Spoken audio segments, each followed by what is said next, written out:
Gold trusted gold buyers. మీరు తాకట్టు పెట్టిన బంగారాన్ని విడిపించి ఈ రోజు ఉన్న మార్కెట్ ధరకు కొనబడును.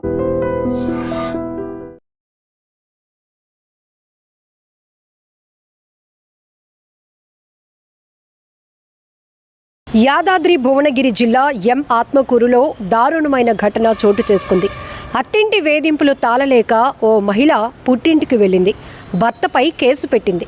నాపైనే కేసు పెడతావా, నీ అంతు చూస్తాను అంటూ ఆ భర్త ఆమెపై మరొక పోలీస్ స్టేషన్లో కేసు పెట్టాడు. ఆ కేసు గురించి విన్నటువంటి ఆమె తట్టుకోలేకపోయింది. తీవ్ర మనస్తాపానికి గురైంది. ఇంట్లో నగదు దోచుకు వెళ్ళిపోయింది అంటూ భర్త పెట్టినటువంటి కేసును భరించలేకపోయింది. ఆ మనస్తాపానికి లోనై ఆమె బావిలోనికి దూకి ఆత్మహత్య చేసుకుంది. ఈ ఘటన ఎక్కడ జరిగింది, పూర్తి డీటెయిల్స్లోనికి వెళ్దాం. యాదాద్రి భువనగిరి జిల్లా ఆత్మకూరులో దారుణం చోటు చేసుకుంది. అత్తింటి వేధింపులు తాళలేక పుట్టింటికి వెళ్లిన ఓ ఇల్లాలు భర్తపై కేసు పెట్టింది. నాపైనే కేసు పెడతావా అంటూ భర్త కూడా భార్యపై మరో పోలీస్ స్టేషన్లో కేసు పెట్టాడు. అయితే అతడు పెట్టిన కేసు గురించి విన్న భార్యకు గుండె పగిలినంత పనయింది. ఇంట్లో నగదు దొంగతనం చేసిందని పోలీసులకు ఫిర్యాదు చేశాడు. ఆ పోలీసులు కూడా నిజాలు తెలుసుకోకుండానే స్టేషన్కి పిలిపించారు. దీంతో తీవ్ర మనస్తాపానికి గురైన ఆమె బావిలోకి దూకి ఆత్మహత్య చేసుకుంది. ఈ విషాదకర ఘటన ఎక్కడ జరిగిందో ఇప్పుడు తెలుసుకుందాం.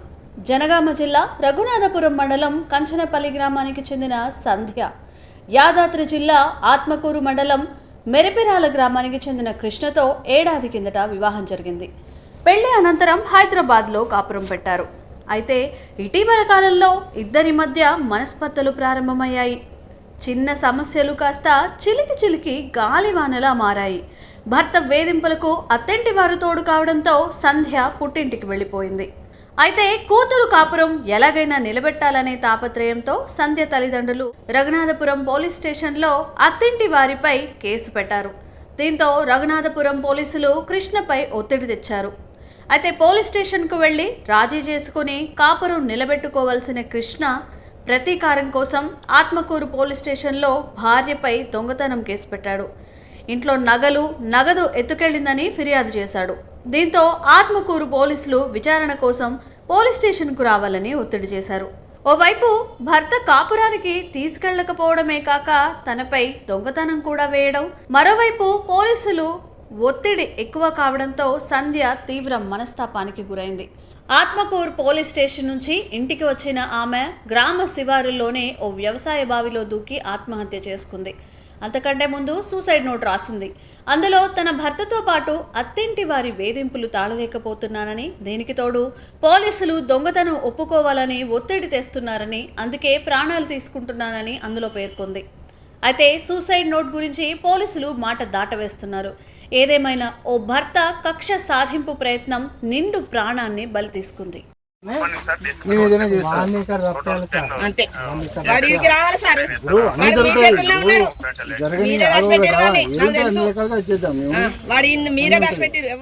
పేరు సాయి సంజయ్ తమ్ముడిని నేను.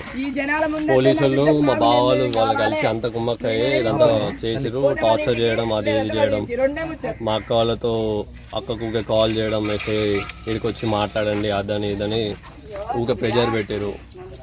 పోలీసు ప్రెజర్ వల్ల, మా బావాళ్ళు పెట్టే టార్చర్ వల్ల, దానివల్లనే ఇదంతా జరిగింది. జరిగిపోయింది. ఏం జరగాలి తర్వాత మీరు ఓకే అన్న తర్వాత పిటిషన్ ఇచ్చిన తర్వాత నేను ఏం చేస్తాను, ఎందుకంటే ప్రాసెస్ తీసుకుపోయి బాడీ హాస్పిటల్లో పెడతాం. తర్వాత మీరు ఎప్పుడు వచ్చేసి మీరు ఏ రకంగా పిటిషన్ ఇచ్చి మీరు ఏ రకంగా అంటే మాట్లాడడానికి మంచిగా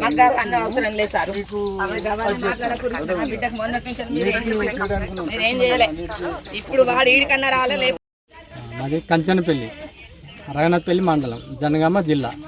మా బిడ్డను ఇక్కడ మురిపిరాల కృష్ణ అనే అబ్బాయికి ఇచ్చి వివాహం చేసాము. ఇప్పుడు 2024 ఫిబ్రవరి 18వ తారీఖు పెళ్లి చేసినాము. పెళ్లి చేసినాక ఇక 2 నెలలు మంచిగా సిటీలో ఉన్నాడు. ఇక సెలవు లాగానే ఇంటికి వచ్చారు. ఇంటికి వచ్చినాక ఇక వాళ్ళ అత్త ఏమన్నా ఇక కొట్టుడు స్టార్ట్ చేసింది. అంతకుముందు ఒకసారి 2 సార్లు ఎవరితో మాట్లాడుతా అంటే ఇక 2-3 గంటలు ఏం మాట్లాడుతున్నావు అంటే ఇక అప్పటి నుంచి వెళ్ళి మమ్మల్ని హింసిస్తాడు అది ఇది అని ఇక కొట్టుడు స్టార్ట్ చేసింది. ఇక అప్పుడు ఒకసారి అదైతే మేము ఏదో కాంప్రమైజ్ చేసి పంపించినాం పెద్ద మనుషులల్లో. మళ్ళా రెండోసారి మళ్ళా ఒకసారి సిటీలో కొట్టిండట అక్కడ హైదరాబాద్లో పొట్టు కొట్టిండు, దెబ్బలు ఎవిడెన్స్ అన్నీ ఉన్నాయి. అయితే ఆడ కొడితే మేము అక్కడ పిఎస్లో రణపల్లి పిఎస్ కాడ అక్కడ పిటిషన్ ఇచ్చినాం. పిటిషన్ ఇస్తే అక్కడ ఎస్ఐ ఉండి ఏదన్నా మాట్లాడుకొని సర్దుబాటు చేసుకుందాం అని చెప్పి అంటే ఇక అప్పుడు సర్దుబాటు చేసి మళ్ళీ పంపినాం. మళ్ళీ పంపినాక మళ్ళీ ఏం చేసిందంటే మళ్ళా ఒక 10-15 రోజులు నెల రోజులు అయింది. ఇక మళ్ళీ వచ్చి ఊళ్ళో పడ్డాక మళ్ళీ వచ్చి ఇక్కడ మళ్ళీ కొడితే ఈ శంకరెడ్డి పటేల్ వీళ్ళు వాళ్ళు ఉండి ఏదైనా ఉంటే మరి ఇష్టం లేకపోతే చెప్పు, అది కూడా ఏమైనా సెటిల్మెంట్ చేస్తామని రెడ్డి సాబ్ కూడా అన్నాడు. అన్నవాడు పెద్ద మనుషులకి రాలే. ఇక నేను పెద్ద మనుషులు రాను, నేను కాకపోతే వేరే కాపురాయన ఉంటా కానీ ఇక్కడ మీ ఇంట్లో నేను సిటీకి పోనాను అన్నాడు. మరి సిటీకి పోంది ఏం బరగాసుకొని పోతా అని వీళ్ళు వాళ్ళు అన్నారు. అయినా సరే ఏదో స్కూల్లో పని చేస్తాడు అక్కడ అని చెప్పి అన్నారు. సరే అట్లయినా ఈయనే ఉంచుదామా అని చెప్పి మేము ఆడికి కూడా సిద్ధమైనాం. ఇక తీసుకపోండి అన్నాడు. మమ్మల్ని నటైలో కొట్టిండు. వీడిగా కథం ఇక ఏదో నోటీసులు పంపించిన అది ఇది అని చెప్పి అంటే మాకు నోటీసులు అయితే ఏం రాలేదు, నేను తోలిపోదాం మేము వచ్చినామని అంటే వాళ్ళు అన్న ఉండే. ఇక రాత్రి మేము పొద్దున్నే వచ్చినాం, 8:30-9 గంటలకు వచ్చినాం. మరి వచ్చినప్పుడు వాళ్ళు అన్న ఏం అనలే, మరి ఇట్లా కేసు పెట్టిండట అది ఇది అని ఏం అనలే అంటే మేము అప్పుడే తీసుకొని పోదు. అయితే మా బుజ్జి ఉండి ఇక నేను వాళ్ళు వచ్చేదాకా ఉంటా బాపు అని ఉన్నది. ఉంటే మరి ఏడుంటాం బుజ్జి, ఏం కథ మందిలో పొంటే ఏముంటాం, సపరేట్ అది కొంప అది కడకు ఉన్నది, ఆడ వద్దు చేయొద్దు మంచిగా ఉండాలంటే నేను ఇన్నే ఉంటా బాబు ఇక అది అంటే సరే మరి ఉంటే ఉండాలి. మా భార్యను కూడా ఇక్కడ ఉంచిపోయినాక నైటు ఉన్నారు. కథం తెల్లారి వాళ్ళ బావ సీనాటోడు వచ్చి మావాడు కేసు పెట్టాక మీరు ఎట్లా ఉంటారు ఇంచర్ వెళ్ళిపోయినా అని ఆయన గదిరాయించానే కథం ఇక రాని బుజ్జి అని నాకు ఫోన్ చేస్తే నేను ఎమ్మడే కథం ఇక రమ్మనగానే వచ్చారు. అదే 3వ తారీఖు ఇడికి పొద్దున 3వ తారీఖు వచ్చినాం కదా. 3వ తారీఖు పోయినాం, ఆడ కేసు పెట్టినాం. ఇక 4వ తారీఖు మధ్యలో ఏదో పండుగ ఉండే శ్రీరామనవమి. ఇక సోమవారం రమ్మని ఎస్ఐ అన్నాడు. ఇక సోమవారం వచ్చి మరి ఏందిరా ఏం కదా కొట్టినా అంటే కొట్టినా సార్ ఒక్కటే దెబ్బ కొట్టినాను. సరే ఒక్క దెబ్బ 2 దెబ్బలు మరి ఏదైనా ఉంటే పెద్ద మనుషులల్లో మాట్లాడుకోండి, వాళ్ళ వీళ్ళు 4 మాట్లాడుకుంటే నేను పెద్ద మనుషులు రాను సార్, నాకు డైవర్సే కావాలని చెప్పింది. డైవర్సే కావాలంటే నువ్వు డైవర్స్ అంటే ఉట్టి కాదురా సంవత్సరాలు కడుతుందని ఎస్ఐ మంచిగా చెప్పినా వినలే. ఇక వెళ్ళొచ్చిండు. 10వ తారీఖు వాయిదా పెట్టుకొని వచ్చిండు. ఇక మళ్ళీ రమ్మంటే మళ్ళీ రాలే. 10వ తారీఖు పోయింది, 12వ తారీఖు పోయింది. ఇక కథం ఇక అక్కడ నువ్వు రాకపోతే కేసు ఫైల్ చేస్తున్నా, కేసు ఫైల్ చేసింది. ఎఫ్ఐఆర్ ఫిటప్ అయింది. అయితే అక్కడ మేము 4వ తారీఖు కేసు పెడితే ఈయన 8వ తారీఖు ఫోన్ చేసిండు. ఇక్కడ ఎస్ఐ ఫోన్ చేసి మీ బిడ్డ 1,50,000 ఎత్తుకపోయిందట, మరి కేసు బుక్ అవుతుందంటే మళ్ళీ తెల్లారి ఊరికొస్తే సెకండ్ ఎస్ఐ ఉండి ఇదే ఈ 1,50,000 ఎత్తుకొచ్చింది ఇదే అమ్మాయి, దీన్ని అది ఏంది 3rd డిగ్రీ అది ఇది ఇప్పియాలి అది వాడు బెదిరించింది సెకండ్ ఎస్ఐ. సరే బెదిరింది సార్, ఇక మా బిడ్డ ఎత్తుకపోతే కేసు పెట్టుర్రి, నేను కాదంటలేను అని మేము అన్నా. ఇక మేము వెళ్ళిపోయినాం. ఇక మా భార్య మంచిగా లేకపోతే వెళ్ళిపోయినాం. ఇక ఎస్ఐ రోజు ఫోన్ చేసుడు, వారం రోజులు ఖచ్చితంగా ఫోన్ చేసిండు రోజు చేస్తే.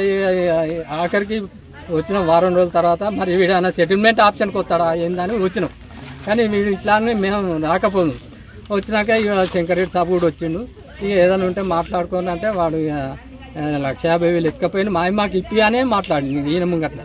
అంటే మేము 1,50,000 అయ్యా ఇంటికాడ బట్టలు విండింది అయ్యా, స్నానం చేసింది అయ్యా, నేను ఊరికి పోతానంటే బొమ్మన్నది అయ్యా.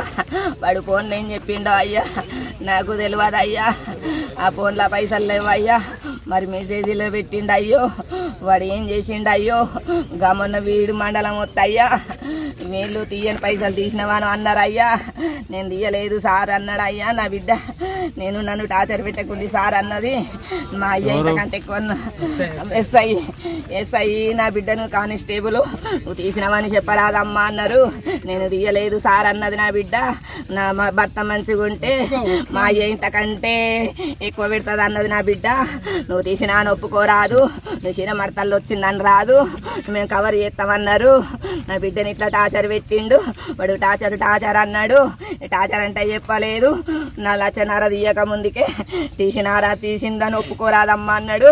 నేను తీయలేదు సారు, మా అయ్య నేను ఇంత మంచిగా ఉంటే ఇంతకంటే ఎక్కువ పెట్టు సారు, తీసినా ఒప్పుకోరాదమ్మా అని ఒప్పుకో అని నా బిడ్డను టార్చర్ పెట్టిండ్రు అయ్యో.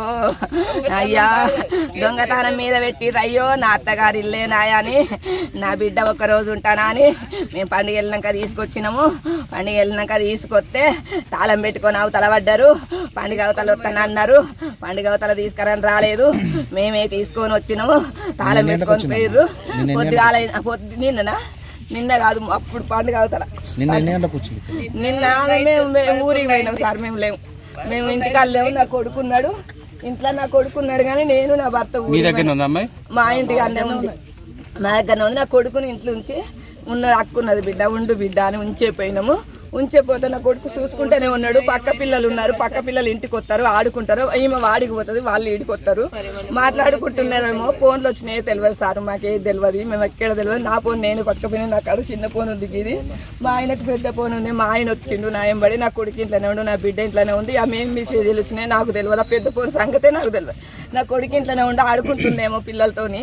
ఇంటి ముంగడ పిల్లలు ఉన్నారు 4-5 వాళ్ళతో ఆడుకుంటుందేమో అని నా బిడ్డ అనుకున్న, కొడుకు అనుకున్నాడు. ఈయన చదువుకుంటున్నాడు. నా కొడుకు చదువుకుంటుండు, బుక్కులు తెచ్చుకుంటూ మన హైదరాబాద్ పోయి బండి కావాలంటే బండి కూడా ఆమె పేరు చేపించుకొచ్చిండు. తీసుకుపోయి 2 రోజులు వేయండు. అన్న అక్క తమ్ముడు ఇద్దరు పోయి చేపించుకొచ్చినాక బుక్కులు కొనుక్కొచ్చుకుంటూ మళ్ళీ రోజు పోయిన కొడుకు కొనుక్కొచ్చుకొని చదువుకుంటుండు. నా కొడుకు ఇంట్లోనే.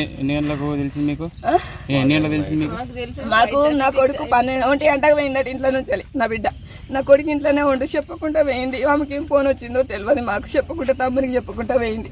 నేను ఊరు 5:30కు బాణాజపేట పక్కనే ఉంటుంది మా ఊరికి దగ్గర.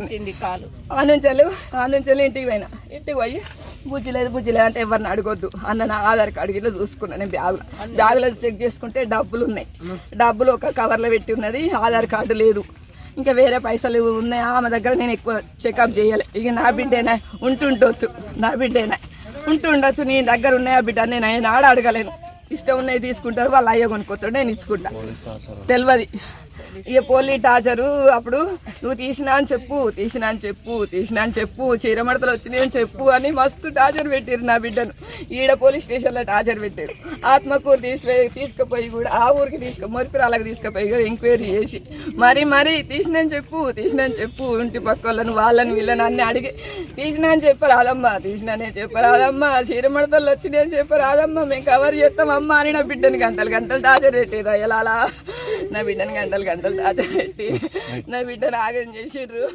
నా బిడ్డ నిజంగా ప్రస్తుతం ఉన్నటువంటి సమాజం దేనికి ప్రయారిటీ ఇస్తుంది? ఆర్థిక సంబంధాల చుట్టూ మాత్రమే తిరుగుతుంది. మళ్ళీ ఎన్నికలంగానే చాలా విరక్తి కలుగుతాను. మంచి అనిపిస్తుంది కదా. లేడీస్ కూడా ఛాలెంజింగ్ జాబ్స్ చేసినప్పుడు చాలా బాగుంటది. ట్రాఫిక్ అసిస్టెంట్స్ గా నియమించిన ట్రాన్స్జెండర్స్ అందరితో సాల్యూట్ చేయించుకుంటున్నారు. ఫుడ్ డెలివరీ ఇవ్వటానికి వెళ్ళినటువంటి డెలివరీ బాయ్ అనిల్ పై కళ్ళ ముందు